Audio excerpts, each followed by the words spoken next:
저녁 식사가 차려진 거대한 다이닝 홀의 공기는 크리스털 샹들리에의 화려한 불빛만큼이나 차가웠다.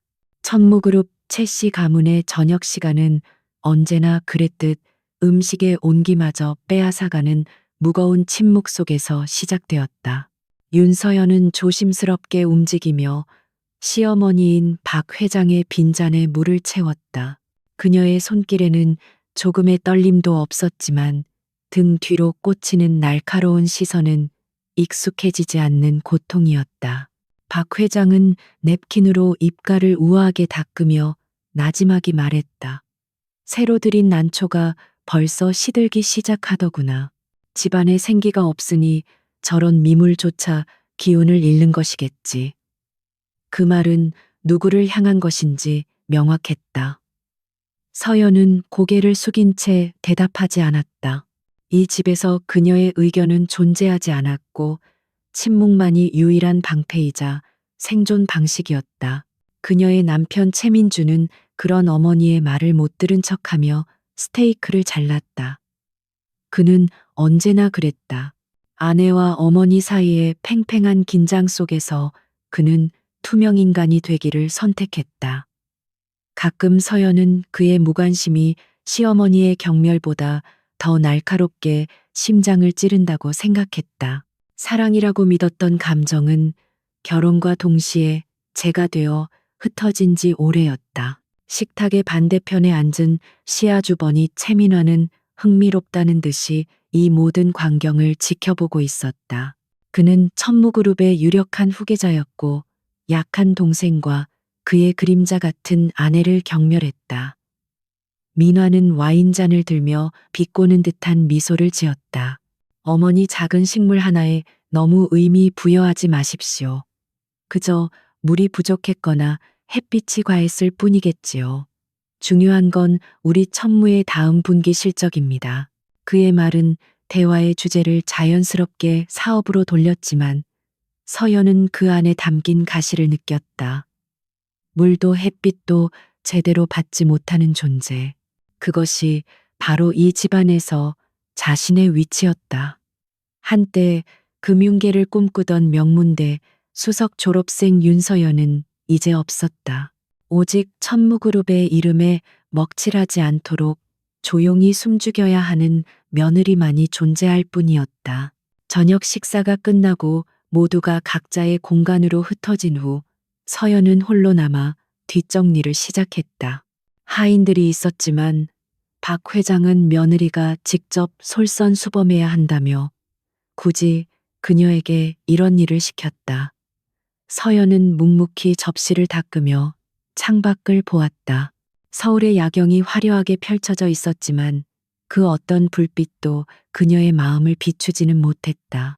결혼 전 그녀는 저 불빛의 한가운데인 여의도에서 자신의 미래를 그리고 있었다. 치열한 분석과 예측 시장의 흐름을 읽어내는 짜릿함.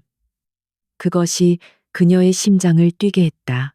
하지만 최민준의 끈질긴 구애와 그의 배경이 주는 안정감에 잠시 눈이 멀었다.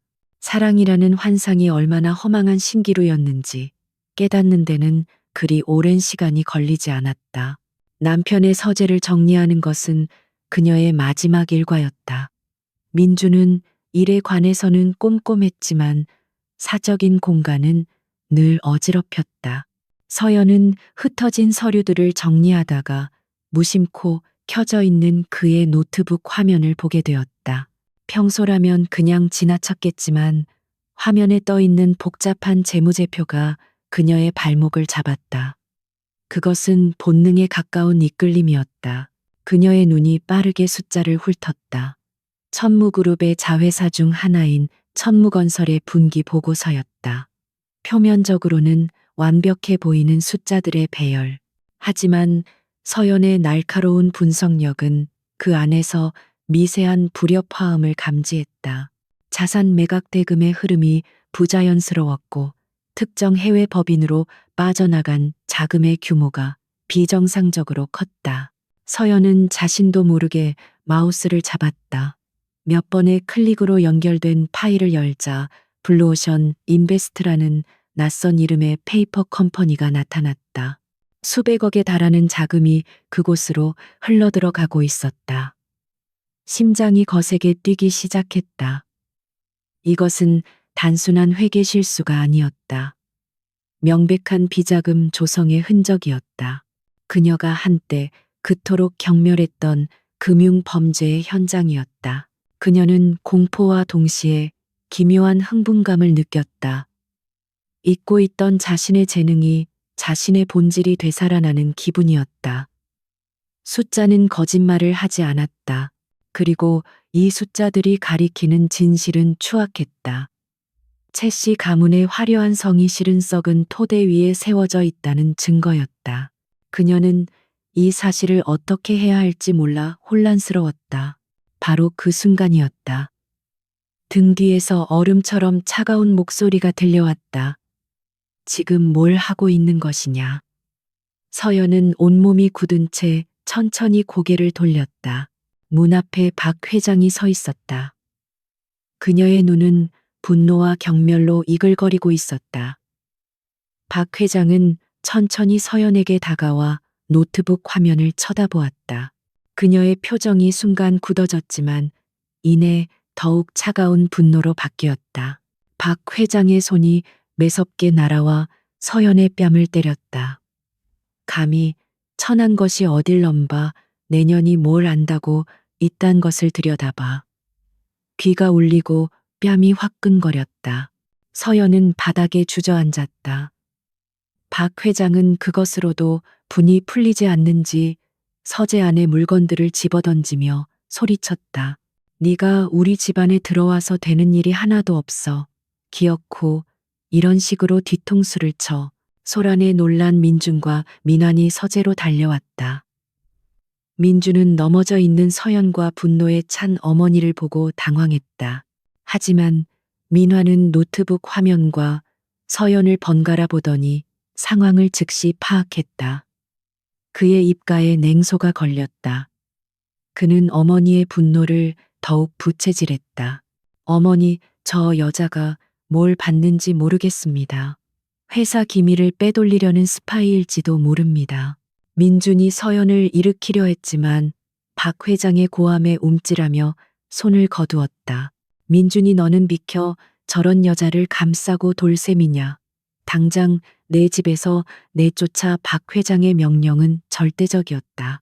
민준은 아내의 창백한 얼굴과 어머니의 불타는 눈빛 사이에서 갈등했지만 결국 고개를 숙였다.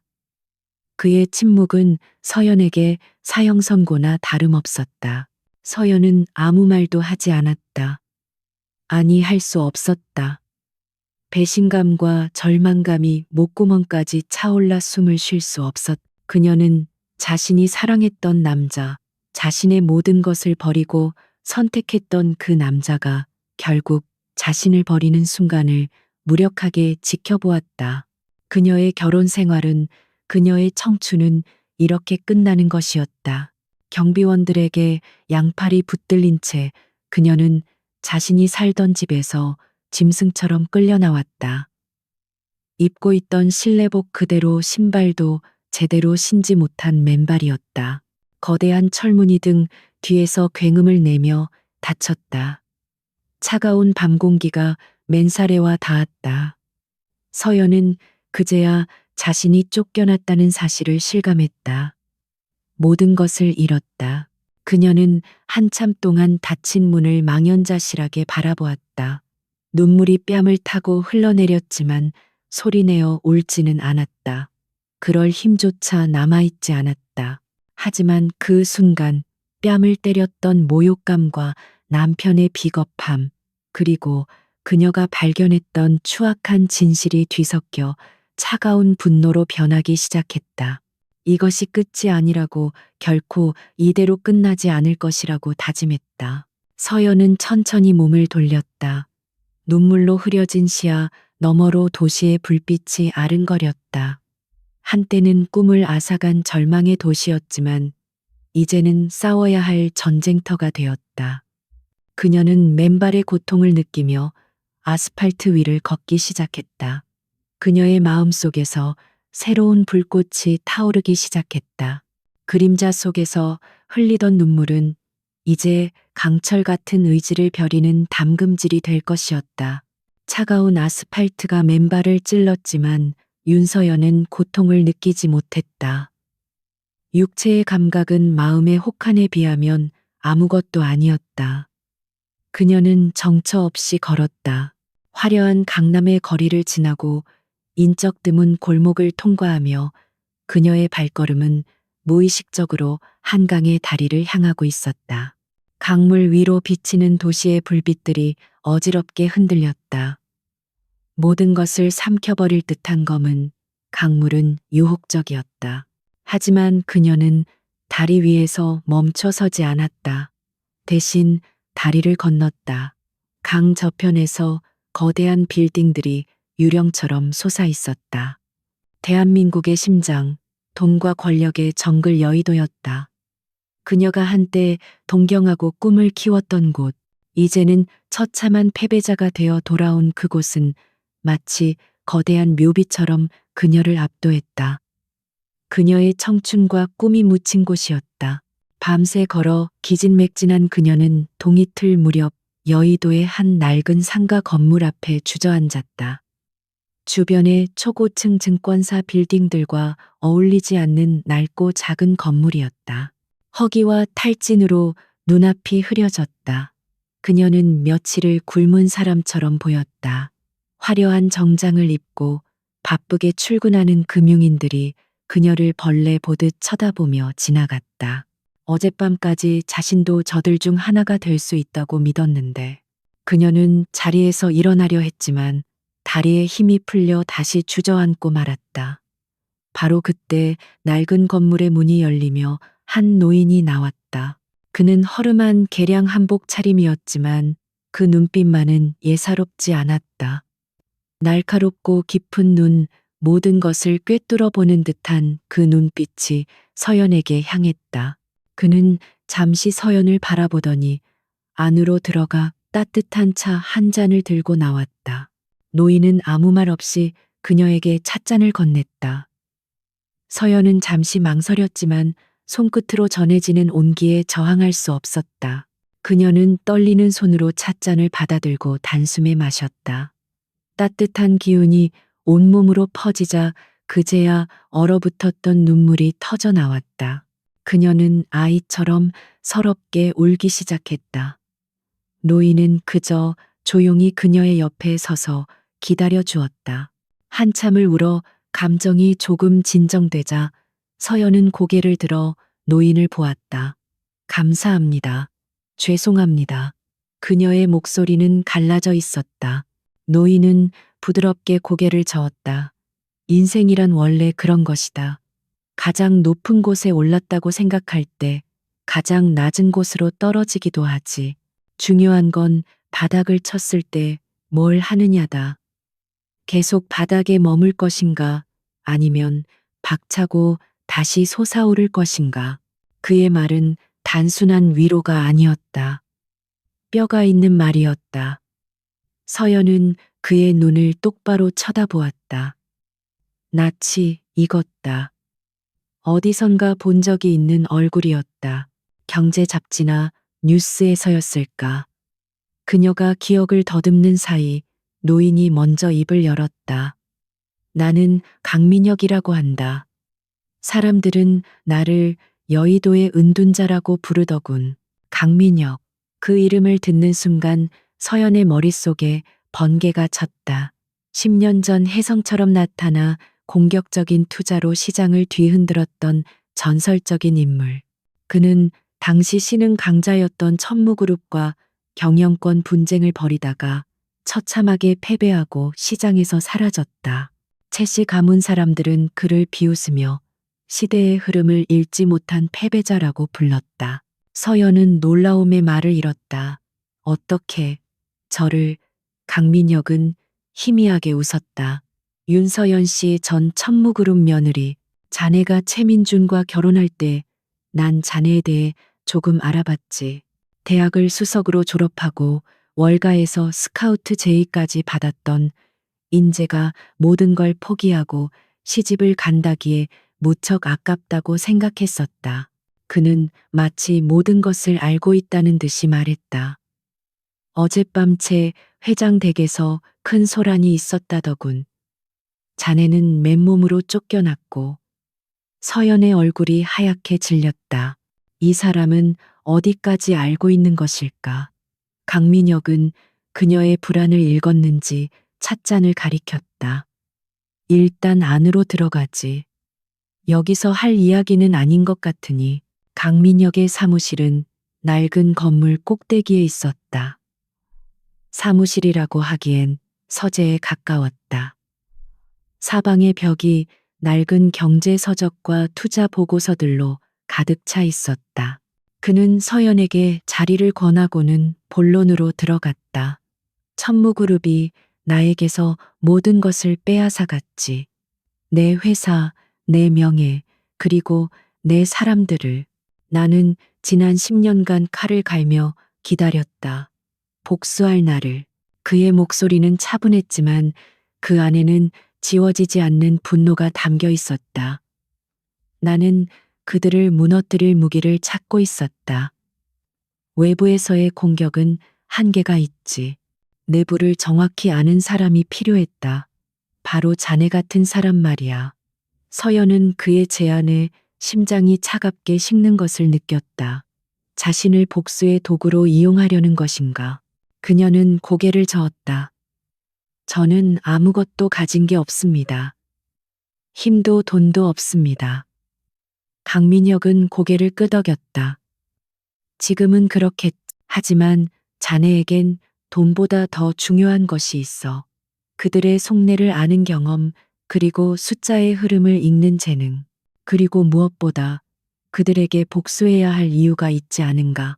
그의 말이 서연의 가슴에 비수처럼 꽂혔다. 서연은 어젯밤의 모욕과 배신을 떠올렸다. 차가운 분노가 다시 끓어올랐다. 그녀는 강민혁을 바라보았다. 그의 눈에는 단순한 복수심이 아닌 정의를 바로 세우려는 의지가 담겨 있었다. 그는 서연의 흔들리는 눈빛을 보며 마지막 카드를 꺼냈다. 그는 작은 금고를 열어 낡은 통장 하나를 꺼내 서연 앞에 놓았다. 이건 내 전 재산이다. 10억 원. 큰 돈은 아니지만 종잣돈으로는 충분할 거다. 서연은 자신의 눈을 의심했다. 생면부지의 자신에게 이런 거금을, 이 돈으로 무엇을 하라는 말씀이십니까? 강민혁이 대답했다. 시험이다. 자네의 가능성을 보고 싶어. 이 돈으로 한 달 안에 2배를 만들어 와라. 시장에서 자네의 능력만으로. 만약 성공한다면 내 모든 것을 걸고 자네를 지원하겠다. 그것은 믿을 수 없는 제안이었다.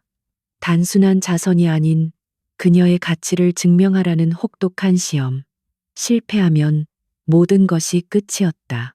하지만 성공한다면 그녀는 복수를 위한 날개를 얻게 될 것이었다. 그녀의 심장이 미친 듯이 뛰기 시작했다. 두려움과 함께 짜릿한 전율이 온몸을 감쌌다. 이것은 기회였다. 하늘이 그녀에게 준 마지막 기회. 서연은 더 이상 망설이지 않았다. 그녀는 통장을 잡은 손에 힘을 주었다. 그녀의 눈빛은 더 이상 절망으로 가득 찬 피해자의 눈빛이 아니었다. 상처 입은 맹수처럼 날카롭고 결연한 의지로 불타고 있었다. 그녀는 강민혁을 똑바로 바라보며 말했다. 한 달이 아닙니다. 보름이면 충분합니다. 그 순간 부활의 씨앗은 싹을 틔우기 시작했다.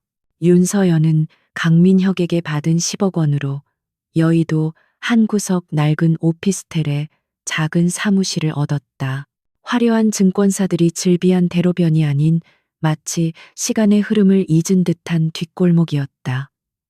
그녀는 SY 캐피털이라는 작은 명패를 문에 걸었다. 자신의 이름 이니셜을 딴 세상에 던지는 첫 번째 출사표였다. 사무실은 낡은 책상 하나와 중고 컴퓨터 한 대가 전부였지만 서연에게는 세상 그 어떤 곳보다 소중한 성역이었다. 그녀는 약속대로 보름 안에 돈을 2배로 불려야 했다. 하지만 서두르지 않았다. 시장은 감정적으로 접근하는 자에게 가장 먼저 등을 돌리는 냉혹한 곳임을 그녀는 잘 알고 있었다. 그녀는 밤낮으로 컴퓨터 앞에 앉아 시장의 모든 데이터를 분석했다. 거시 경제 지표부터 개별 종목의 미세한 움직임까지 그녀의 눈은 수만 개의 정보를 흡수하고 재조합했다. 며칠간의 분석 끝에 그녀의 시선이 한 곳에 멎었다. 네오젠 바이오라는 이름의 작은 바이오 벤처 기업이었다. 시장에서는 자금난과 임상 시험 지원 문제로 외면받고 있는 종목이었다. 주가는 바닥을 기고 있었고 대부분의 애널리스트들은 부정적인 보고서를 쏟아냈다. 하지만 서연은 그 보고서들 너머에 있는 진실을 보았다. 그녀는 네오젠 바이오가 보유한 특허 기술과 연구진의 논문을 밤새워 파고들었다. 그들의 기술은 현재 시장이 주목하는 분야와는 조금 달랐지만 잠재력은 엄청났다. 특히 핵심 연구원의 과거 이력에서 중요한 단서를 발견했다. 그는 과거에 획기적인 신약 개발을 성공시켰지만 거대 제약사의 방해로 빛을 보지 못했던 비운의 천재였다. 서연은 확신했다. 이것은 버려진 진주였다. 서연은 과감하게 종잣돈의 70%인 7억 원을 네오젠 바이오에 투자했다. 그것은 도박에 가까운 결정이었다. 주변의 모든 지표가 위험을 가리키고 있었다. 주식을 매수한 첫날 주가는 오히려 더 떨어졌다. 그녀의 계좌는 파란색으로 물들었다. 평범한 투자자라면 공포에 질려 손절매를 고민했겠지만 서연은 미동도 하지 않았다. 그녀의 눈은 컴퓨터 화면이 아닌 더 먼 곳을 보고 있었다. 그녀가 기다린 것은 3일 후에 열리는 해외 학회였다. 그녀가 찾아낸 바로 그 비운의 천재 연구원이 그곳에서 자신의 새로운 연구 결과를 발표할 예정이라는 정보를 입수했기 때문이었다. 시장은 아직 이 정보의 가치를 모르고 있었다. 서연은 자신의 분석과 직감을 믿었다. 남은 3일은 그녀에게 피를 말리는 시간이었지만 그녀는 묵묵히 기다렸다. 그리고 운명의 날이 밝았다. 학회에서 네오젠 바이오의 신기술이 발표되자마자 시장은 폭발적으로 반응했다. 기존 치료제의 패러다임을 바꿀 수 있는 혁신적인 기술이라는 평가가 쏟아졌다. 다음 날 아침 한국 주식시장이 열리자마자 네오젠 바이오의 주식은 개장과 동시에 상한가를 기록했다. 거래가 불가능할 정도로 매수 주문이 쌓였다. 서연은 첫 상한가에 팔지 않았다. 이 기술의 가치는 이것으로 끝나지 않을 것이라고 판단했다. 그녀의 예측대로 네오젠 바이오의 주가는 닷새 연속 상한가를 기록하며 하늘 높은 줄 모르고 치솟았다. 그녀는 6번째 날 주가의 상승세가 잠시 주춤하는 순간을 정확히 포착하여 모든 주식을 매도했다. 그녀의 계좌에는 28억 원이라는 숫자가 찍혀 있었다. 단 열흘 만에 그녀는 원금의 4배에 가까운 수익을 올렸다. 약속했던 보름을 채우지도 않은 시점이었다. 그녀는 차가운 생수 한 잔을 마시며 가쁘게 몰아쉬던 숨을 골랐다. 이것은 단순한 돈벌이가 아니었다. 자신의 능력이 녹슬지 않았음을, 자신의 감각이 여전히 살아있음을 증명한 순간이었다. 그녀는 강민혁에게 전화를 걸어 낮은 목소리로 말했다. 회장님 약속 지켰습니다. 강민혁의 사무실을 다시 찾았을 때 그는 아무 말 없이 그녀가 내민 거래 내역서를 한참 동안 들여다보았다. 그의 깊은 눈에 놀라움과 함께 만족스러운 미소가 번졌다. 그는 조용히 고개를 끄덕였다. 내가 사람 하나는 제대로 봤군. 자네는 숫자를 읽는 게 아니라 그 너머의 사람과 욕망을 읽는 재능이 있어. 그것이 진짜 투자가의 자질이지. 그날 이후 강민혁은 그녀의 든든한 후원자가 되었다. 그는 자신의 숨겨진 네트워크와 정보망을 서연에게 모두 열어주었다. 서연은 SY 캐피털을 정식 투자자문사로 등록하고 본격적인 활동을 시작했다. 그녀는 거대 자본이 아닌 소액 투자자들을 위한 조언자 역할을 자처했다. 시장의 정보 불균형 속에서 고통받는 개미 투자자들에게 등대가 되어주기로 결심했다. SY 캐피털의 명성은 입소문을 타고 조용히 하지만 빠르게 퍼져나갔다. 그녀가 추천하는 종목들은 놀라운 수익률을 기록했고, 그녀의 시장 분석 리포트는 대형 증권사의 것보다 정확했다. 사람들은 여의도의 유령이라 불리는 미지의 투자 고수가 누구인지 궁금해했다. SY 캐피털의 대표가 누구인지 어떤 사람인지는 철저히 베일에 가려져 있었다. 한편 천무그룹의 최민환 부회장은 심기가 불편했다. 최근 추진하던 프로젝트 몇 개가 사사건건 막히는 느낌을 받았기 때문이었다. 그가 헐값에 인수하려던 작은 기업들의 주가가 갑자기 폭등하거나 경쟁사가 기가 막힌 타이밍에 치고 들어왔다. 그는 이 모든 배후에 보이지 않는 손이 작용하고 있음을 직감했다. 어느 날 비서가 그에게 흥미로운 보고를 올렸다. 부회장님, 최근 시장에서 SY 캐피털이라는 신생 자문사가 돌풍을 일으키고 있습니다. 추천 종목마다 높은 수익률을 기록해서 소액 투자자들 사이에서 신적인 존재로 불린다고 합니다. 최민화는 코웃음을 쳤다. 그런 뜨내기들은 매년 나타났다가 사라지곤 하지. 신경 쓸 것 없어. 하지만 비서가 덧붙인 말에 그의 표정이 굳어졌다. 그런데 그 회사의 대표 이름이 윤서연이라고 합니다. 윤서연, 그가 벌레처럼 여기던 재수 씨였던 그 여자의 이름이었다.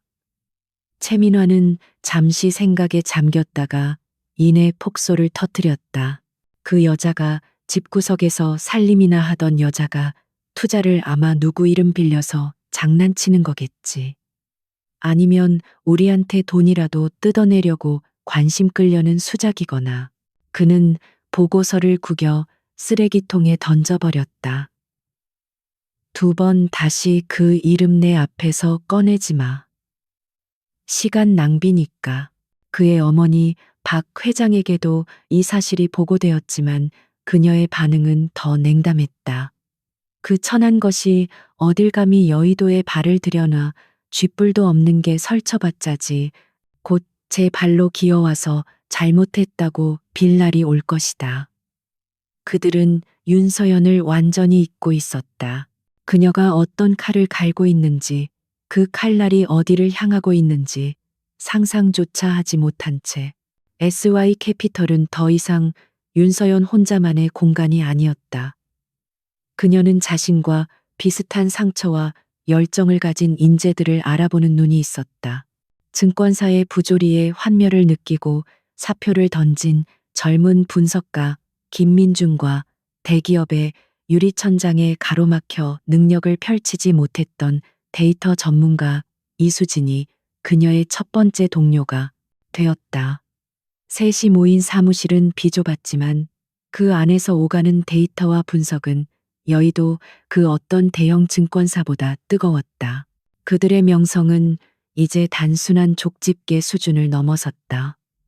서연은 시장의 흐름을 예측하는 것을 넘어 가치 있는 기업을 발굴하고 성장시키는 데 집중했다.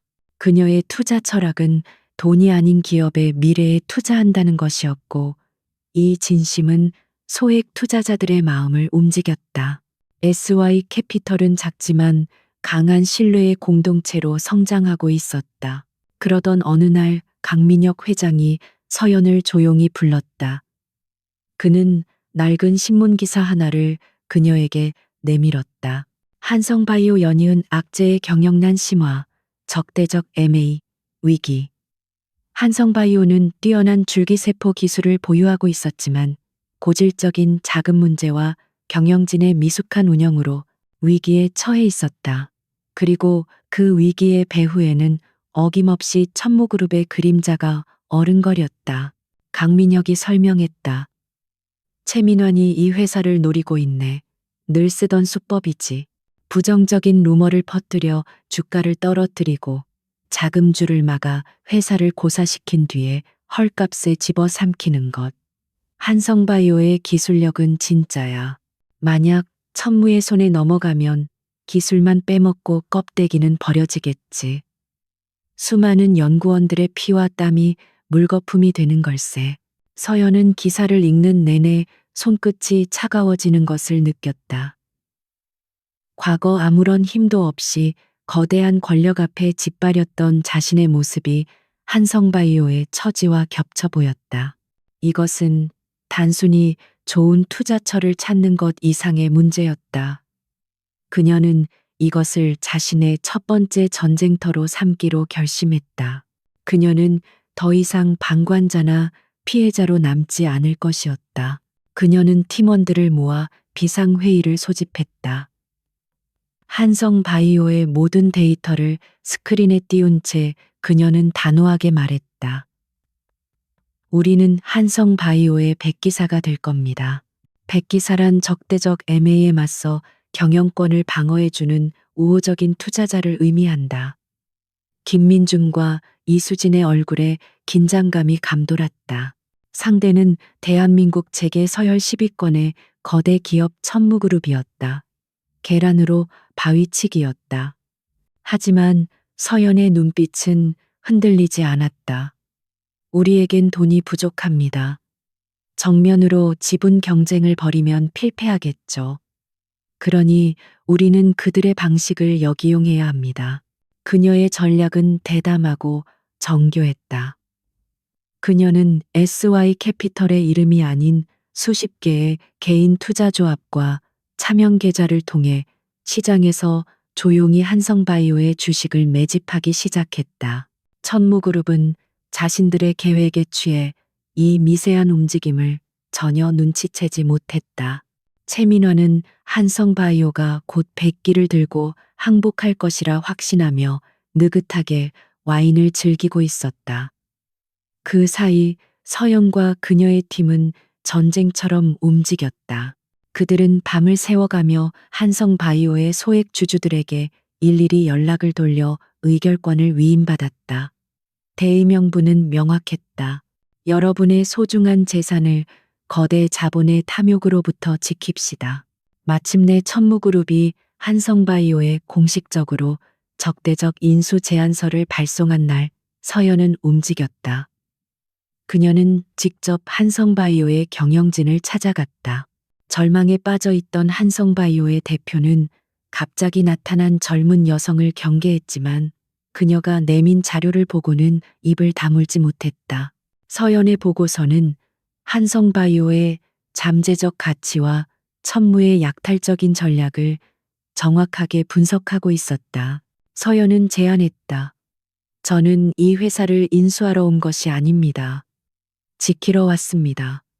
저희에게 경영권을 방어할 만큼의 지분을 넘겨주십시오. 그 대가로 저희는 긴급 운영 자금을 지원하고 회사를 정상화시킬 새로운 비전을 제시하겠습니다. 천무의 노예가 될 것인지 아니면 저희와 함께 회사의 주인이 될 것인지 선택하십시오. 같은 시각 SY 캐피털의 이름으로 시장에 충격적인 보고서가 공개되었다. 한성바이오 숨겨진 가치와 천무그룹의 비도덕적 M&A 시도에 대한 분석. 이 보고서는 순식간에 모든 언론과 투자자 커뮤니티로 퍼져나갔다. 천무그룹의 추악한 방식이 대중에게 폭로되자 여론은 급격히 악화되었다. 천무그룹은 도덕성에 큰 타격을 입었다. 상황이 급변하자 최민화는 뒤늦게 사태의 심각성을 깨달았다. 그는 자금력을 총동원해 주식을 사들이려 했지만 이미 시장의 물량 대부분은 서연의 손에 넘어간 후였다. 한성바이오의 주가는 폭등하기 시작했고 천무가 계획했던 인수 비용은 천문학적으로 불어났다. 결국 임시 주주총회가 열렸고 서연은 소액 주주들의 압도적인 지지를 받아 천무의 M&A 시도를 성공적으로 막아냈다. 전쟁은 끝났다. SY 캐피털은 다윗과 골리앗의 싸움에서 승리했다. 이 사건으로 윤서연의 이름은 처음으로 시장 전면에 드러났다. 천무그룹에 맞선 여장부, 백이의 여기사와 같은 별명들이 그녀를 따라다니기 시작했다. 그녀는 단숨에 여의도의 새로운 스타로 떠올랐다. 최민화는 자신의 집무실에서 보고를 받으며 치를 떨었다. 완벽하다고 생각했던 계획이 물거품이 된 것은 물론 시장의 조롱거리로 전락했다. 금전적 손실도 막대했다. 무엇보다 그를 분노하게 한 것은 이 모든 것을 계획한 사람이 바로 그가 벌레처럼 무시했던 윤서연이라는 사실이었다. 장난이 아니었다. 이것은 명백한 선전포고였다. 그는 책상 위의 모든 것을 쓸어버리며 포효했다. 이제껏 느껴보지 못했던 종류의 모욕감이었다. 그는 당장 비서실장을 호출했다. 그의 눈은 분노로 붉게 충혈되어 있었다. 그는 얼음처럼 차가운 목소리로 명령했다. SY 캐피털이라는 회사 그리고 윤서연이라는 여자에 대한 모든 것을 알아내. 자금줄 인맥 약점 과거까지 전부 다. 그리고 무슨 수를 써서라도 짓밟아버려. 흔적도 없이. 한성바이오 전투의 승리는 SY 캐피털의 영광을 가져다 주었지만 윤서연은 축배를 들지 않았다. 그녀는 사무실 창가에 서서 여의도의 야경을 내려다보았다. 도시의 불빛은 승리자를 위한 축포처럼 보였지만 그녀의 눈에는 거대한 폭풍이 몰려오기 전에 고요함으로 비쳤다. 그녀는 뒤돌아보며 긴장한 표정의 팀원들에게 말했다. 이건 시작일 뿐입니다. 진짜 파도는 지금부터 밀려올 거예요. 모두 정신 바짝 차려야 합니다. 그녀의 예감은 틀리지 않았다. 최민환의 반격은 예상보다 훨씬 빠르고 전방위적으로 시작되었다. 첫 번째 공격은 SY 캐피털의 돈줄을 끊는 것이었다. 천무그룹은 자신들의 막강한 영향력을 이용해 SY 캐피털과 거래하는 모든 금융기관을 압박했다. 증권사들은 갑자기 SY 캐피털의 신용 한도를 축소했고 은행들은 대출 연장을 거부했다. 작은 회사는 순식간에 자금 유동성 위기에 몰렸다. 두 번째 공격은 여론을 통한 인격 살인이었다. 최민화는 언론을 움직여 윤서연에 대한 악의적인 기사들을 쏟아내기 시작했다. 그녀는 탐욕스러운 기업 사냥꾼, 복수심에 눈이 먼 불안정한 여성으로 매도되었다. 심지어 최 씨 가문의 며느리였던 시절의 사생활까지 들먹이며 그녀의 도덕성을 헐뜯었다. 시장의 신뢰는 흔들렸고 일부 고객들이 투자를 철회하기 시작했다. 하지만 가장 치명적인 공격은 주식 시장에서 직접적으로 이루어졌다. 최민화는 SY 캐피털이 주요하게 투자하고 있는 포트폴리오를 파악한 뒤 천무그룹의 막대한 자금을 이용해 조직적인 공매도 공격을 시작했다. 공매도는 주가 하락에 베팅하는 투자 기법으로 주식을 빌려서 판 뒤 나중에 싼 값에 되사서 갚는 방식이다. 그들의 목표는 명확했다. 주가를 폭락시켜 SY 캐피털의 자산 가치를 떨어뜨리고 반대 매매를 유발해 파산시키는 것이었다. SY 캐피털의 사무실은 전쟁터나 다름없었다. 모니터의 숫자들은 온통 파란색으로 물들어 있었고 자산은 시간 단위로 증발했다. 팀원들은 공포에 질렸지만 서연만은 이상할 정도로 침착했다. 그녀는 이 모든 것을 예상하고 있었다. 아니, 오히려 기다리고 있었다. 그녀는 팀원들을 진정시키며 말했다. 폭풍이 거셀수록 고요한 눈에 더 가까워지는 법입니다. 아직 우리의 차례가 오지 않았을 뿐이에요. 사실 최민환이 공격하고 있는 종목들은 서연이 일부러 노출시킨 미끼였다. 그녀는 한성바이오 사태 이후 최민환이 반드시 자신의 포트폴리오를 공격할 것이라 예측했다. 그래서 그녀는 겉보기에는 유망하지만 결정적인 한 방을 숨기고 있는 기업들에 분산 투자해 두었다. 그리고 물밑에서는 강민혁 회장의 네트워크를 통해 조용히 반격을 준비하고 있었다. 언론 공격에 대해서도 그녀는 정면으로 맞서 싸우지 않았다. 대신 가장 신뢰도 높은 경제 전문지와 단독 인터뷰를 가졌다. 그녀는 감정적인 호소 대신 냉철한 데이터와 분석으로 자신을 둘러싼 의혹들을 반박했다. 또한 천무그룹의 비윤리적인 경영 행태를 조목조목 비판하며 자신은 소액주주들의 권익을 보호하기 위해 싸우고 있다고 당당히 밝혔다. 이 인터뷰는 그녀를 동정의 대상에서 신념의 투사가 되게 만들었다. 마침내 최민환의 공매도 공격이 정점에 달했다. SY 캐피털이 투자한 종목들의 주가는 반토막이 났고 증권사로부터 추가 증거금을 요구하는 마진콜 직전까지 몰렸다. 최민환은 자신의 사무실에서 승리를 확신하며 샴페인을 터뜨렸다. 윤서연이 백기를 들고 무릎 꿇는 것은 이제 시간 문제라고 생각했다. 바로 그 순간 서연의 반격이 시작되었다. 그녀는 그동안 아껴두었던 모든 예비 자금을 동원해 폭락한 주식들을 헐값에 되사들이기 시작했다. 동시에 그녀가 미리 계획해 두었던 뉴스들이 터져 나왔다. 그녀가 투자했던 한 IT 기업이 미국의 거대 테크 기업과 독점 기술 공급 계약을 체결했다는 소식. 또 다른 제약회사는 임상 3상에서 획기적인 결과를 발표했다는 공시가 연이어 터져 나왔다. 시장은 순식간에 뒤집혔다. 바닥을 치던 주가는 상상할 수 없는 속도로 폭등하기 시작했다.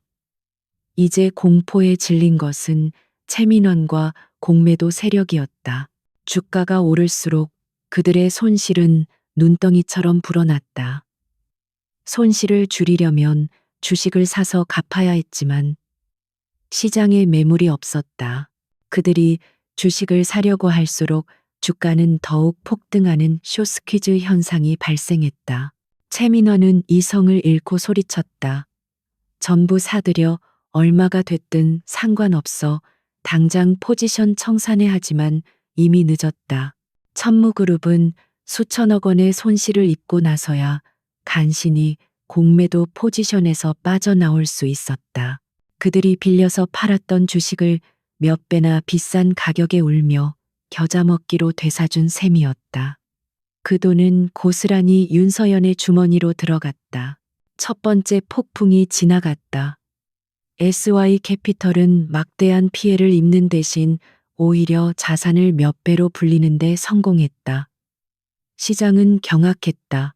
모두가 끝이라고 생각했던 작은 회사가 거대 그룹의 공격을 막아낸 것을 넘어 역으로 괴멸적인 타격을 입혔다. 윤서연은 이 전투 한 번으로 여의도의 신화를 새로 썼다. 그녀는 더 이상 떠오르는 샛별이 아니었다. 누구도 무시할 수 없는 태풍의 눈 그 자체였다. 최민화는 텅 빈 집무실에서 망연자실하게 앉아 있었다. 그의 오만함은 산산조각 났다. 그는 윤서연을 얕보았던 대가를 톡톡히 치렀다. 이것은 단순한 돈의 싸움이 아니었다. 지략과 담력 모든 것에서 완벽하게 패배했다. 그의 마음속에서 윤서연에 대한 경멸은 이제 지독한 증오와 두려움으로 변해 있었다. 그는 복수를 다짐했다. 다음번엔 절대 이런 실수를 반복하지 않으리라고. 최민환과의 1차전에서 거둔 압도적인 승리는 SY 캐피털의 위상을 하늘 끝까지 올려놓았다. 윤서연의 이름 앞에는 천재 투자자, 여의도의 여제와 같은 화려한 수식어가 붙었다. 하지만 서연은 승리의 기쁨에 취해 있지 않았다. 그녀는 자신의 사무실에서 조촐한 축하 파티를 즐기는 팀원들을 보며 생각에 잠겼다. 이번 승리는 운이 좋았을 뿐 천무그룹이라는 거대한 골리앗을 쓰러뜨리기에는 역부족이었다. 그녀는 회의실에 팀원들을 소집했다. 그리고 냉정하게 현실을 직시시켰다.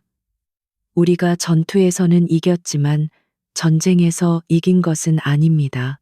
천무그룹은 자금력, 인력, 정보력 모든 면에서 우리를 압도합니다. 그들은 이번 패배로 더 교활하고 잔인한 방법으로 우리를 공격해 올 겁니다. 주식시장에서 정면으로 싸우는 건 소모전일 뿐 결국엔 우리가 먼저 지치게 될 겁니다. 김민준 분석가가 동의하며 말했다. 대표님 말씀이 맞습니다. 히드라 같은 놈들이죠. 머리 하나를 잘라도 다른 머리가 2개씩 돋아나는 그들의 본체를 공격할 방법을 찾아야 합니다. 서연은 고개를 끄덕였다.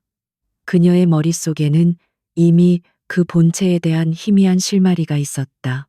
바로 그녀가 그 집에서 쫓겨나던 밤에 보았던 남편의 노트북 화면이었다. 그녀는 그날 밤의 기억을 필사적으로 되살렸다. 천무건설, 자산 매각, 그리고 블루오션 인베스트라는 낯선 이름의 유령 회사. 수백억 원의 비정상적인 자금 흐름.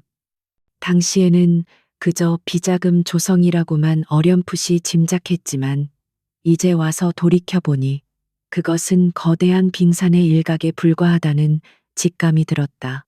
그녀는 결심했다. 이제 싸움의 무대를 주식시장에서 정보전으로 옮겨야 할 때라고. 그녀는 가장 먼저 강민혁 회장을 찾아갔다. 주식시장에서의 싸움은 그녀의 전문 분야였지만 기업의 어두운 비밀을 파헤치는 것은 또 다른 영역의 문제였다. 수십 년간 여의도의 생리를 겪어온 강민혁의 경험과 네트워크가 절실히 필요했다. 서연은 그에게 자신의 기억과 추측을 조심스럽게 털어놓았다. 이야기를 듣는 내내 침묵을 지키던 강민혁의 눈이 날카롭게 빛났다. 강민혁은 씁쓸하게 웃으며 말했다. 역시 그랬군. 천무가 저렇게 단기간에 성장한 데에는 정상적인 방법만 있었을 리가 없지. 블루오션 인베스트라. 들어본 적 없는 이름이지만 아마 빙산의 일각일 걸세. 최민환 그 친구가 보통 내기가 아니야. 선대 회장보다 훨씬 치밀하고 대담하지. 아마 그놈이 모든 걸 주도하고 있을 거다. 강민혁은 자신의 인맥을 총동원해 서연을 돕기로 약속했다. 은퇴한 언론인, 부패한 대기업에 반감을 품은 변호사, 심지어 검찰 내부에 있는 소수의 정의로운 인물까지. 그의 전화 한 통에 수십 년간 잠들어 있던 정보망이 다시 움직이기 시작했다. 서연과 그녀의 팀은 이제 거대한 퍼즐의 조각들을 맞춰나가기 시작했다. 첫 번째 조각은 블루오션 인베스트의 실체를 밝히는 것이었다. 이수진 전문가가 며칠 밤을 새워 추적한 결과 그 회사는 조세피난처인 케이맨 제도의 서류상으로만 존재하는 유령 회사임이 드러났다. 문제는 그 회사로 흘러 들어간 자금의 최종 행선지를 찾는 것이었다. 자금은 여러 나라의 유령 회사를 거치며 깨끗하게 세탁되고 있어 추적이 거의 불가능했다. 서연은 접근 방식을 바꿨다. 돈의 흐름을 좇는 대신 돈이 처음 만들어진 곳, 즉 천무건설의 과거 프로젝트들을 파헤치기 시작했다. 그녀는 최씨 집안에 살면서 보고 들었던 편린 같은 기억들을 하나씩 꺼내어 퍼즐 조각처럼 맞추었다. 시아버지와 최민환이 나누던 대화, 민준의 서재에 있던 서류들, 집에 드나들던 낯선 손님들의 얼굴. 그러다 결정적인 단서를 하나 떠올렸다. 몇 년 전 천무건설이 정부가 주도하는 대규모 해외 자원 개발 프로젝트를 수주했을 때의 일이었다. 당시 최민환은 유난히 자주 한 정치인의 이름은 입에 올렸고 그 정치인은 얼마 후 국토부 장관이 되었다. 서연은 그 프로젝트의 사업 보고서를 샅샅이 뒤졌다. 그리고 마침내 찾아냈다. 부풀려진 공사 비용 실체 없는 하청 업체들, 그리고 그 중심에 있던 블루오션 인베스트로 흘러들어간 거액의 자물료, 퍼즐의 윤곽이 드러나기 시작했다. 이것은 단순한 비자금 조성이 아니었다. 정경유착의 거대한 커넥션이었다. 천무그룹은 국책 사업을 따내는 대가로 유력 정치인들에게 천문학적인 뇌물을 바쳤고 그 검은 돈을 세탁하는 창구가 바로 블루오션 인베스트와 같은 유령 회사들이었다. 그리고 이 모든 범죄의 설계자는 바로 최민환이었다. 바로 그때 강민혁에게서 연락이 왔다. 그가 수소문 끝에 결정적인 인물과 접촉하는데 성공했다는 것이었다. 그는 과거 천무그룹의 재무팀장이었지만 최민환이 경영권을 장악하는 과정에서 숙청당한 인물이었다. 그는 처음에는 보복이 두려워 입을 열기를 거부했지만 강민혁의 끈질긴 설득과 서연의 진심에 결국 마음을 움직였다. 서연은 약속 장소인 허름한 식당에서 그를 만났다. 초췌한 모습의 전직 재무팀장은 떨리는 목소리로 충격적인 사실들을 털어놓았다. 그는 최민환이 어떻게 이중장부를 만들고 유령 회사를 통해 자금을 세탁했는지 상세하게 증언했다. 그리고 결정적으로 그 모든 범죄의 증거가 담긴 비밀 장부의 존재와 그것이 숨겨진 장소에 대한 힌트를 주었다. 사무실로 돌아온 서연은 거대한 화이트보드 앞에 섰다. 그녀는 지난 몇 주간 수집한 정보들을 하나씩 붙여나가며 연결선을 그었. 흩어져 있던 점들이 하나의 선으로 그리고 마침내 거대한 그림으로 완성되었다. 그녀의 눈앞에는 대한민국을 뒤흔들 수 있는 거대한 부패의 지도가 펼쳐져 있었다. 그녀는 이제 최민환의 심장을 꿰뚫을 수 있는 날카로운 창을 손에 쥐게 된 것이었다. 하지만 그 창은 너무나도 무겁고 위험했다. 잘못 휘두르면 자신과 주변 사람들 모두가 파멸할 수도 있었다. 윤서연은 거대한 부패의 지도를 손에 넣었지만 서두르지 않았다. 그녀는 이것이 단순한 복수의 도구가 아니라 잘못 사용하면 모두를 파멸시킬 수 있는 핵폭탄과 같다는 것을 알았다. 그녀는 팀원들에게 단호하게 말했다. 이 증거를 지금 터뜨리는 건 공멸하자는 것과 같습니다. 우리는 이 폭탄의 폭발력과 그 파편이 어디로 튈지 완벽하게 통제해야만 해요. 그러기 위해서는 판을 새로 짜야 합니다. 최민환이 스스로 우리가 파놓은 함정으로 걸어 들어올 수밖에 없는 판을 그녀의 작전은 체스판이라고 명명되었다. 목표는 두 가지였다. 첫째, 금융시장에서 천무그룹의 발목을 잡아 재정적인 위기 상황을 만든다. 둘째, 결정적인 순간에 부패의 증거를 터뜨려 사회적으로 완전히 매장시킨다. 두 가지 공격이 정확한 시점에 맞물릴 때 비로소 거대한 천무제국은 모래성처럼 무너져 내릴 것이었다. 그녀의 첫 번째 체스말은 최민환이 가장 공을 들이고 있는 프로젝트 대한미래중공업 인수합병 건이었다. 대한미래중공업은 차세대 선박 엔진 기술을 보유한 알짜 기업으로 최민환은 이 회사를 인수하여 그룹의 새로운 성장 동력으로 삼으려는 야심을 불태우고 있었다. 그는 이 MA를 자신의 경영 능력을 입증하고 그룹 내 입지를 굳힐 최고의 기회로 여겼다. 서연과 그녀의 팀은 대한미래중공업에 대한 모든 정보를 샅샅이 훑었다. 표면적으로는 완벽해 보이는 이 딜에는 치명적인 약점이 하나 숨어 있었다.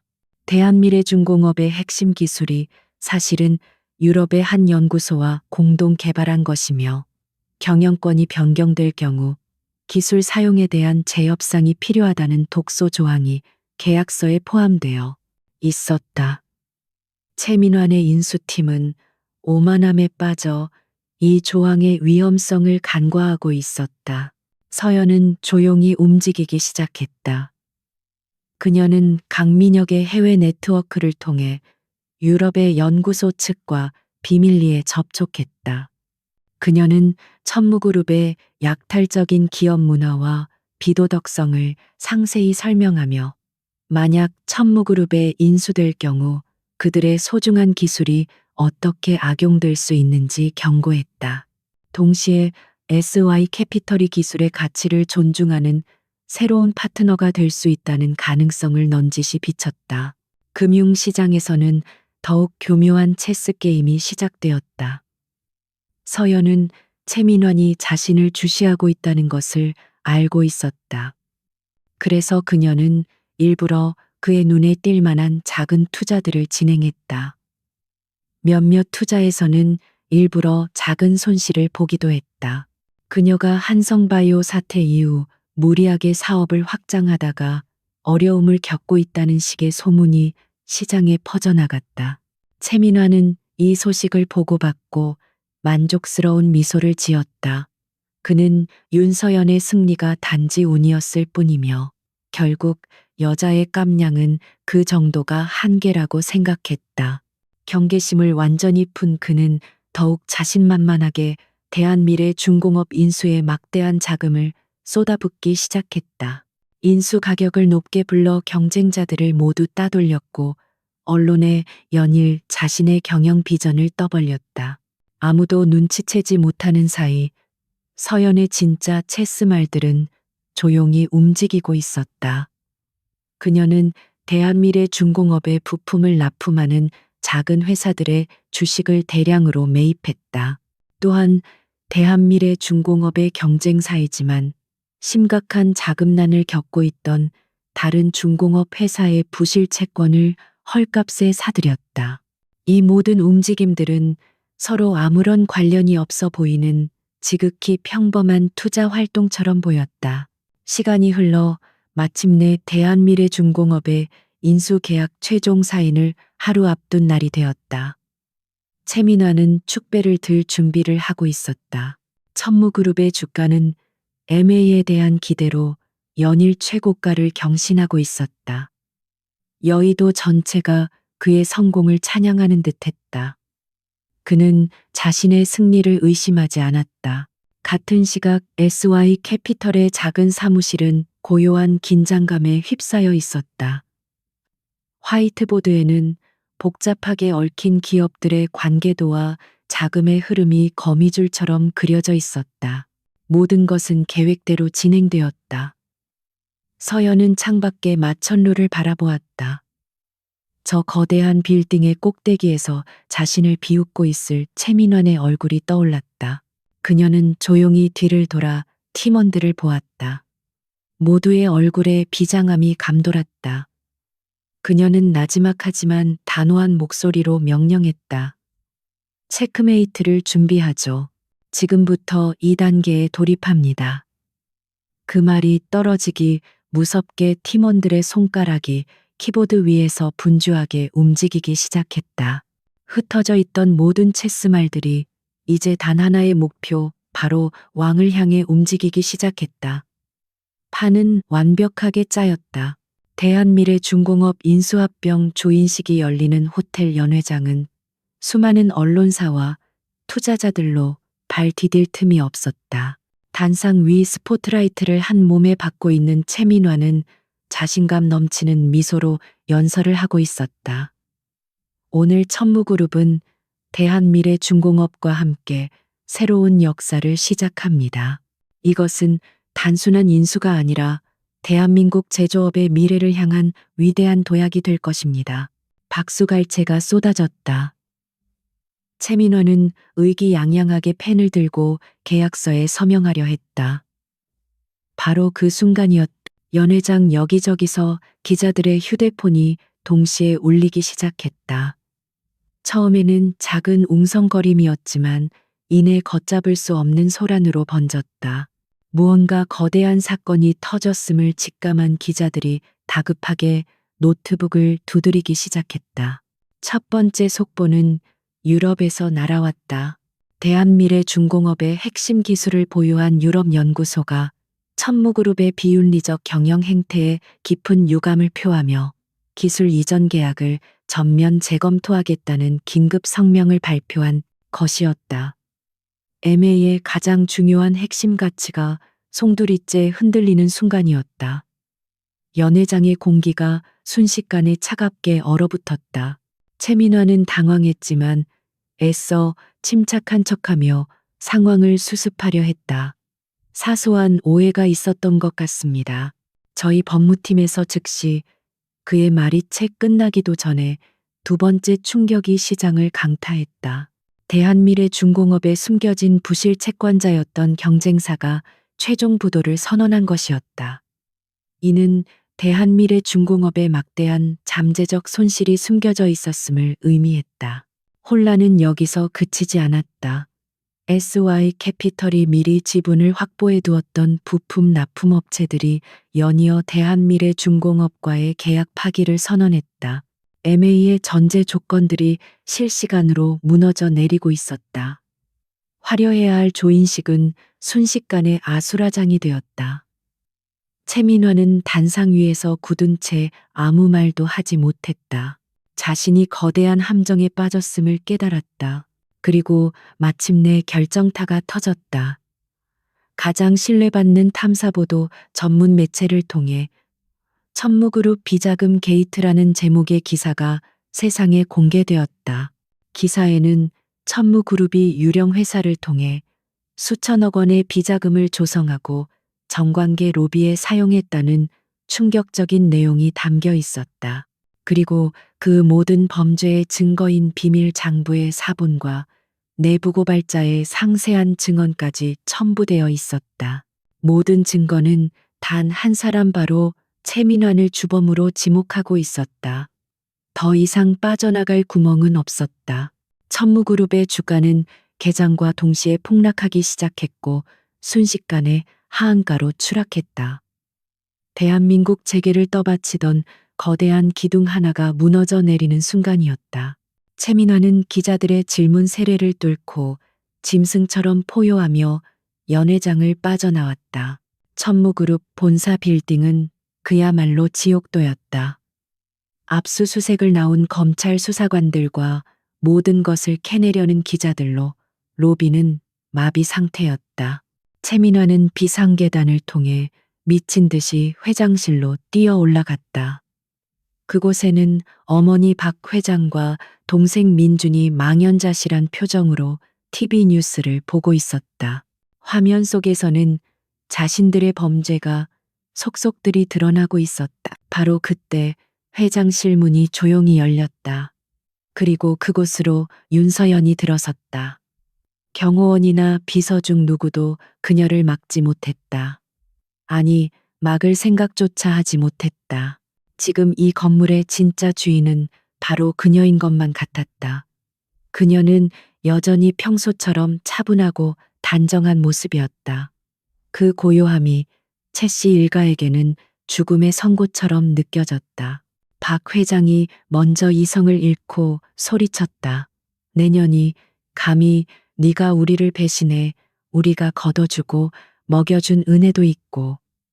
서연은 아무런 감정 없는 눈으로 그녀를 바라보았다. 은혜라고 하셨습니까? 저는 지난 세월 단 하루도 사람으로 대접받은 기억이 없습니다. 그것은 은혜가 아니라 사육이었습니다. 회장님, 최민환이 붉게 충혈된 눈으로 그녀에게 달려들려 했다. 이게 같은 년 내가 너를 가만두지 않겠어. 하지만 그의 발걸음은 허공에서 멈췄다. 서연의 차가운 목소리가 그의 심장을 꿰뚫었기 때문이었다. 당신은 이제 아무것도 할 수 없어요. 당신이 평생 쌓아 올린 그 성은 당신의 탐욕과 오만함으로 인해 스스로 무너져 내린 겁니다. 저는 그저 바람이 부는 방향으로 작은 돌멩이 하나를 놓았을 뿐입니다. 모든 것을 지켜보던 최민준이 처음으로 입을 열었다. 그는 서연 앞에 무릎을 꿇고 애원했다. 서연 씨, 제발 내가 잘못했어. 어머니와 형은 용서하지 못하더라도 나 한 번만 우리 다시 시작할 수 있지 않겠소. 서연은 경멸이 가득한 눈으로 그를 내려다보았다. 당신은 그때 당신 어머니가 내 뺨을 때리고 나를 내쫓을 때 나를 외면했어요. 당신은 기회를 스스로 걷어찬 겁니다. 그녀는 더 이상 그들에게 어떤 말도 하지 않았다. 모든 것은 끝났다. 그녀가 조용히 몸을 돌려 회장실을 나가려는 순간 문이 거칠게 열리며 검찰 수사관들이 들이닥쳤다. 그들은 최민환에게 다가가 차가운 목소리로 말했다. 최민환 씨 횡령 및 뇌물 공여 혐의로 긴급 체포합니다. 수갑이 채워지는 소리가 회장실에 섬뜩하게 울려 퍼졌다. 심판의 날이 도래한 것이었다. 최민환이 체포된 이후 대한민국은 천무그룹 스캔들로 들끓었다. 언론은 연일 새로운 의혹과 증거들을 쏟아냈고 검찰의 수사는 정재계를 가리지 않고 거침없이 뻗어나갔다. 윤서연이 터뜨린 폭탄은 단순한 기업 비리를 넘어 대한민국 사회의 썩은 환부를 드러내는 거대한 메스가 되었다. 관련된 정치인과 고위 공무원들이 줄줄이 소환되었고 국민들의 분노는 하늘을 찔렀다. 천무그룹은 말 그대로 공중분해 수순을 밟았다. 총수가 구속되고 기업 이미지가 회복 불가능한 수준으로 추락하자 주가는 휴지 조각이 되었다. 채권단은 일제히 자금 회수에 나섰고 협력업체들은 거래를 끊었다. 한때 재계의 거인이었던 천무그룹은 존폐를 걱정해야 하는 신세로 전락했다. 결국 이사회는 긴급 회의를 열어 최 씨 일가의 모든 경영권을 박탈하고 법원에 기업 회생 절차를 신청했다. 한 시대가 막을 내리는 순간이었다. 최 씨 일가의 몰락은 비참했다. 교도소에 수감된 최민환은 여전히 현실을 부정하며 모든 것이 윤서연의 음모라고 소리쳤다. 하지만 아무도 그의 말을 들어주지 않았다. 그는 철저히 혼자였다. 평생을 바쳐 이룩한 제국이 무너지는 것을 속수무책으로 지켜보던 박 회장은 충격으로 쓰러져 뇌졸중으로 전신이 마비되었다. 한때 호랑이처럼 군림하던 여장부는 병상에 누워 말 한마디 제대로 못하는 신세가 되었다. 그나마 법의 심판을 피한 최민주는 모든 것을 잃었다. 재산, 명예, 가족. 그에게 남은 것은 아무것도 없었다. 그는 텅 빈 저택에 홀로 남아 매일 술로 시간을 보냈다. 그러던 어느 날 그는 마지막 지푸라기라도 잡는 심정으로 SY 캐피털의 사무실을 찾아갔다. 그는 건물 앞에서 몇 시간이고 서서 퇴근하는 윤서연을 기다렸다. 마침내 모습을 드러낸 서연은 초라하게 변한 그를 보고도 조금도 놀라지 않았다. 그녀의 얼굴에는 어떤 감정도 떠오르지 않았다. 경멸도 연민도 증오도 아니었다. 그저 아무런 관심이 없다는 듯한 무표정이었다. 민주는 그녀 앞에 다가와 비틀거리며 무릎을 꿇었다. 그의 눈에는 후회의 눈물이 가득했다. 서연 씨, 내가 다 잘못했소. 그때 당신을 지켜주지 못해서 미안하오. 제발 한 번만 용서해 주시오. 우리 다시 시작할 수 없겠소. 이제 나에겐 당신밖에 남은 사람이 없소. 그의 애원은 처절했지만 서연의 마음을 움직이지는 못했다. 그녀는 차가운 눈으로 그를 내려다보며 말했다. 당신이 나에게 사과해야 할 것은 나를 지켜주지 못한 것이 아닙니다. 당신 스스로 당신의 인생을 지키지 못한 것이죠. 당신은 단 한 번도 자신의 의지대로 살아본 적이 없어요. 어머니의 아들로 천무그룹의 후계자로. 그리고 나는 그런 당신에게서 내 미래를 찾으려 했던 어리석은 여자였고요. 그녀는 말을 이었다. 이제 와서 나에게 기대지 마세요. 나는 더 이상 당신의 방패막이도 안식처도 아닙니다. 당신의 인생은 온전히 당신의 몫입니다. 이제 그만 일어나서 당신의 발로 직접 걸어가세요. 서연은 그 말을 마지막으로 그에게서 등을 돌려 차가운 밤거리 속으로 걸어갔다. 그녀의 뒷모습에는 어떤 미련도 남아있지 않았다. 사건이 어느 정도 정리된 후 서연은 강민혁의 사무실을 찾았다. 두 사람은 말없이 창밖으로 펼쳐진 서울의 야경을 바라보았다. 강민혁은 평생의 수건이 이루어졌지만 기뻐하는 대신 담담한 표정이었다. 그가 먼저 입을 열었다. 이제 모든 것이 제자리로 돌아간 것 같군. 길고 긴 싸움이었어. 서연이 대답했다. 아직 끝나지 않았습니다. 회장님, 무너뜨리는 것보다 바로 세우는 것이 더 어려운 법이니까요. 그녀의 눈은 과거가 아닌 미래를 향하고 있었다. 강민혁은 그런 그녀를 보며 흐뭇하게 웃었다. 그는 이제 그녀를 자신의 복수를 위한 도구가 아닌 새로운 시대를 이끌어갈 동반자이자 후계자로 인정하고 있었다. 몇 달 후 최민원에 대한 법원의 판결이 내려졌다. 그는 수천억 원대의 횡령과 뇌물 공여 혐의로 무기징역에 가까운 중형을 선고받았다. 최 씨 일가의 모든 불법 재산은 국고로 환수되었다. 정의는 더디지만 반드시 실현된다는 것을 세상에 보여준 판결이었다. 거대했던 제국의 모든 것은 한 줌의 재가 되어 흩어졌다. 1년 후 여의도의 풍경은 그대로였지만 그 안의 권력 지도는 완전히 바뀌어 있었다. 한때 천무그룹의 깃발이 꽂혀 있던 여의도 최고층 빌딩, 그 꼭대기 층의 주인은 이제 SY 캐피털이었다. 낡고 비좁았던 뒷골목 사무실은 이제 전설이 되었다. 통유리 너머로 서울의 전경과 한강이 시원하게 내려다 보이는 새로운 사무실은 젊음과 혁신의 에너지로 가득 차 있었다. 윤서연은 더 이상 복수심에 불타는 투사가 아니었다. 그녀는 시장의 흐름을 바꾸는 선구자이자 건강한 투자 생태계를 만드는 리더가 되어 있었다. SY 캐피털은 단순히 높은 수익률을 기록하는 회사가 아니었다. 그들이 투자하는 기업은 반드시 투명한 지배 구조와 높은 수준의 윤리의식을 갖춰야 한다는 원칙을 고수했다. SY 캐피털의 투자를 받는다는 것은 이제 가장 신뢰할 수 있는 기업이라는 인증마크나 다름없었다. 그녀와 함께 시작했던 김민준과 이수진은 이제 회사의 핵심 임원이 되어 있었다. 서연은 그들에게 더 많은 권한과 책임을 위임하며 새로운 리더로 성장시켰다. SY 캐피털의 회의실에서는 고압적인 지시나 질책 대신 자유로운 토론과 창의적인 아이디어가 오고 갔다.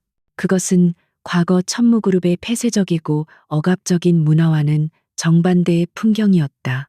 사람들은 윤서연을 여의도의 여제라고 불렀다.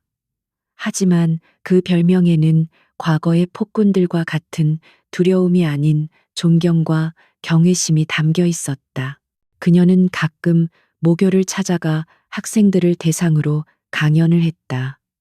그녀는 자신의 성공 신화를 자랑하는 대신 실패와 좌절의 경험을 담담하게 이야기했다. 그리고 학생들에게 돈이 아닌 가치와 철학을 좇는 금융인이 되라고 강조했다. 어느 날 아침 그녀는 신문 귀퉁이에 실린 작은 기사를 보았다. 최 씨 일가의 마지막 남은 재산이었던 성북동 저택이 경매로 팔렸다는 소식이었다. 한때 그녀를 올감했던 거대한 감옥이 이제 완전히 다른 사람의 소유가 된 것이었다.